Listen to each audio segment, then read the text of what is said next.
Hey everybody, Bob Chick back with another edition of the Voice of Bodybuilding. We're back in action, back from Italy in the Rimini Wellness Festival. This was quite an event.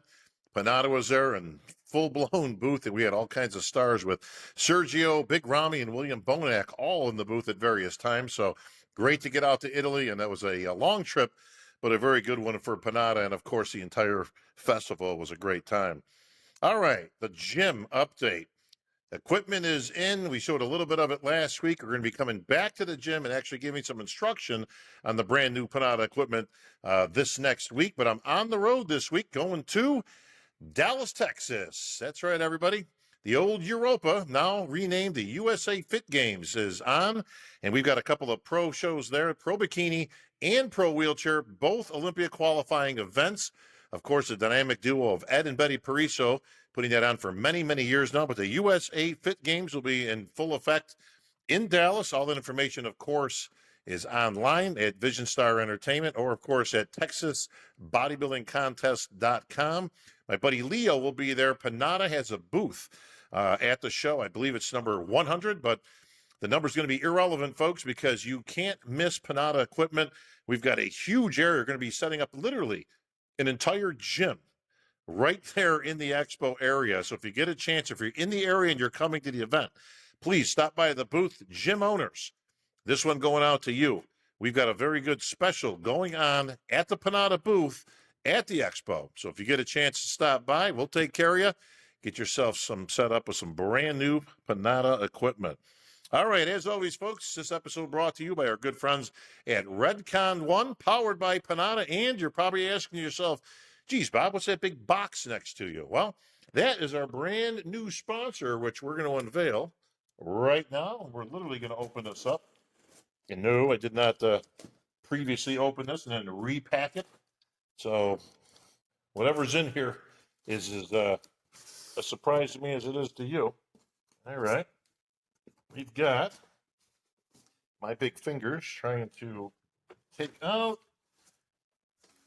Hey, look at that, everybody. Well, it's some nice cases of Celsius. I want to welcome Celsius, our brand new sponsor, to the VOB, and they have got me a whole bunch of cases here.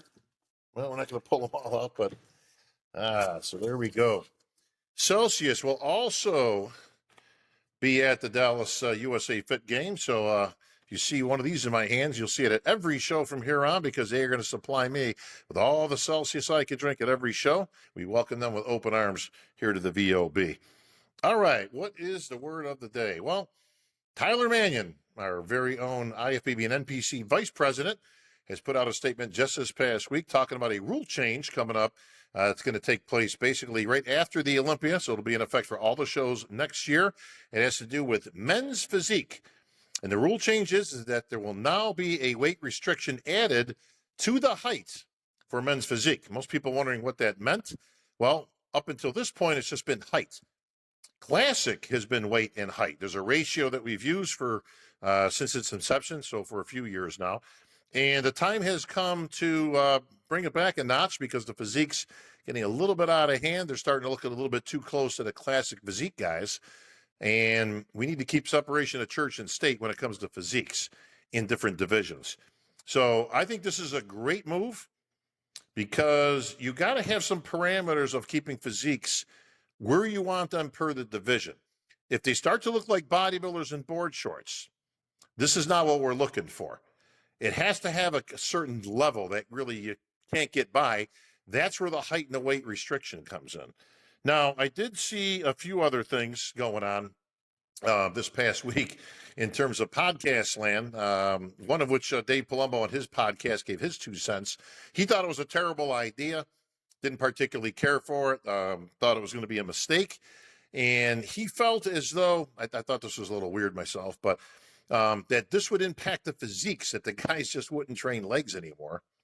Go figure the logic on that one. Although he also exclaimed that they don't actually judge legs. So it makes no sense whatsoever. But I'm actually going to kind of get to the point on this one and tell you why it's a very good idea. Number one, again, you need a cap on the type of physique that we're looking for. That said, a height weight restriction, okay, a ratio, just like in classic, will keep people under a certain look, okay, just by virtue that they can't be too big or they're going to be over the weight limit. This has worked very successfully in classic physique, arguably our most successful division up until this point, even rivaling men's open in some of the shows in terms of numbers, in terms of overall appearance, in terms of popularity. CBUM has certainly lent himself to that.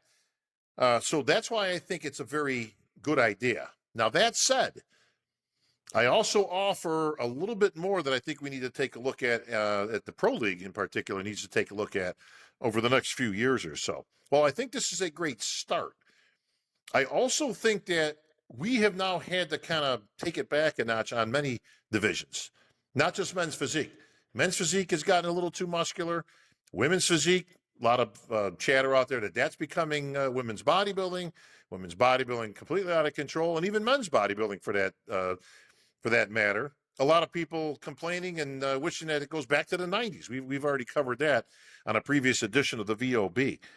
So how exactly do you keep it from getting out of control? Well, while many people think putting a weight restriction would help, i.e., another one of Dave's suggestions was that maybe that should happen in women's physique also. I'm not so sure that that's where we need to go. What I think we need to look at is the criteria, which is number one. Now, the criteria is pretty well laid out. So that brings me to the fact that you need judges to follow the criteria. And how do you do that? We have a placement system right now, which basically goes from 1 to whatever, 1 to 10, 1 to 15, again, however many people are in that particular class. You think somebody's in first place, you give them a 1. Second place, you give them a 2, and so on and so forth. And we've covered the judging system and how it works in terms of taking out highs and lows and all that. And that's how we come up with a consensus of where the placings are, why the guy wins, and why a guy places 5th place. So what am I talking about when we talk about a value system? Well, real simple, in my opinion. If we put a value system in place, all right, now this is required. We can still use the placement system, but the value system would assign different values to what we're looking for. In men's physique, we're not looking for big, giant, muscular guys. That would be the men's open. Okay, so the value system, in my opinion, should reflect on that. For instance, in bodybuilding, let's say we take shape, symmetry, and proportion. All right, we've talked about how important that is in any division. Okay, that's always got to be number one. Shape, symmetry, and proportion. Pro bodybuilding, open, 50% of the score. Okay, muscularity, 40% of the score. Presentation, 10%. Now, if you got a value in each one of those, you got a 1 in the shape and symmetry round, you got a 1 in muscularity, you got a 1 in presentation. Okay, it's still a placement system, but you've got 3 different values there. The value in men's open, 50% going to shape, symmetry, and proportion, 40%, so almost another half going to muscularity, okay, and conditioning. We'll pile that all into one. Now, how would that be different in men's physique? Well, real simple. We don't want size. We don't want we don't need that level of muscularity conditioning. So it would look something like this. And again, I'm just assigning numbers here, so don't get too caught up whether these are actual. They could be changed around, but you get the idea. Men's physique, shape, symmetry, and proportion, 75% of your score. You can see that there's much more value there to shape, symmetry, and proportion rather than muscularity and conditioning, which would be 15%. And then, of course, presentation, 10%. So the value, it goes from 50% in men's bodybuilding to 75% in men's physique for the value of shape, symmetry, proportion, all those attributes that we look at for that perfect men's physique that we're looking for on stage. So as you can see, you can apply this literally to any division that we have. Are we looking for big muscle and conditioning and density and size in bikini? No. So that percentage, those values, as I'm talking about, would reflect that. What are we looking for in bikini? You're looking for shape. You're looking for a symmetrical physique, obviously. You're looking for a well-proportioned physique. But the emphasis would have to be on those things to a greater extent. Maybe that's 85% of your score. And then the rest going to muscle, obviously. Listen, it's still a muscle contest at the end of the day. So yes, we're looking for various degrees of muscle, but far less in bikini than, let's say, figure. Now, figure is a more interesting topic because that we do have a problem with. I don't think bikini's an issue, but figure has been an issue literally from day one because the physiques get a little bit too much. They start resembling women's physique bodies, and that's not what you're looking for in figure. The very name of figure should tell us what we're looking for. So the value of a division like figure should be higher for shape, symmetry, proportion, the actual figure itself than the muscularity. Okay, and presentation is always in place. Of course, let's just put that at 10% across the board. Because while we're not looking for who's the best presenter, you do need to be able to present the physique. The reason why I disagree with what Dave said so much is this is not going to result in people not training legs. And actually, he did say something else I wanted to address, which was that the legs aren't being judged. Now, while that may be inherently true because, yes, they do have board shorts on, if you notice, the board shorts have changed significantly from 10 years ago when we had this division added in. They're not wearing the big giant board shorts anymore as it would be. Actually, if you look, the shorts are much slimmer, they're much smaller, and they hug the legs a little bit more. While they're not judging the actual muscularity of the legs, they are judging a physique that needs to be in proportion. I've seen men's physique guys lose shows because their legs are too small. How, you ask? Because you can blatantly see it on stage. If you got little pencils sticking out there for calves, your upper body looks huge, you're not in proportion. So you're not going to get a score for that, but you are being judged on the entire physique and the presentation of your physique. So I disagree that anybody's going to stop training legs to make the weight. And it wouldn't make any sense anyways if you say they're not judging legs anyways, then what's the difference, right? So it's not going to elicit anybody training any different. And the best case scenario, the best example I can possibly give is classic physique, which is done exceedingly well. Now, yes, your whole body is showing. So they do train legs, they do train upper body, but they also have a height and a weight restriction. So why would the physiques be any different? They wouldn't. They have a moratorium on how big they can get because of that weight restriction. This is the very essence of why, as an entity, why, as a federation, that we offer all these divisions that you can go into. You can literally grow up until you want to go into any particular category throughout your career, if that's what you want to do. You can start in men's physique, which is on the lesser end of muscularity and conditioning. You can then go to classic, which is a little bit more muscularity, a little bit more conditioning. And then you can go to open bodybuilding or 212 or wherever you land, if that's what you choose to do. Some people, they don't have any interest in any particular category. That's fine too. So my idea, my proposal, if you will, would be for us as a federation to look at changing around the value system for any of the divisions. And maybe that's something we look at in the future of changing around. This would prevent us from having to put in weight restrictions and things, because when you really look at it, it doesn't really matter what you weigh. We're in a competition, okay? We're in a business, a sport, if you will, that's going after a look. It doesn't matter what you weigh. It doesn't matter what you bench, right? We've been over that 100 times.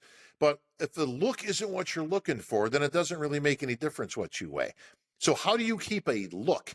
Well, one, by assigning these values as I'm talking about, and you actually get a score on that value. Not hard to do. Again, still a placement system. Still going to get a 1, 2, 3, 4, or 5, but you're going to get that in the shape, symmetry, and proportion round. Okay, and that's worth 50% of your score. We do this right now with fitness. We assign 2/3 of the score to the routine and 1/3 to the physique. And that's because the high level of athleticism that these girls are doing should be rewarded more. That's why it's fitness. Okay, if it's something like figure, well, there's no fitness component there, but it should have a value that reflects what that particular division is looking for. If you don't want big muscular physiques, then don't reward them. I think this would be a lot easier for the judges.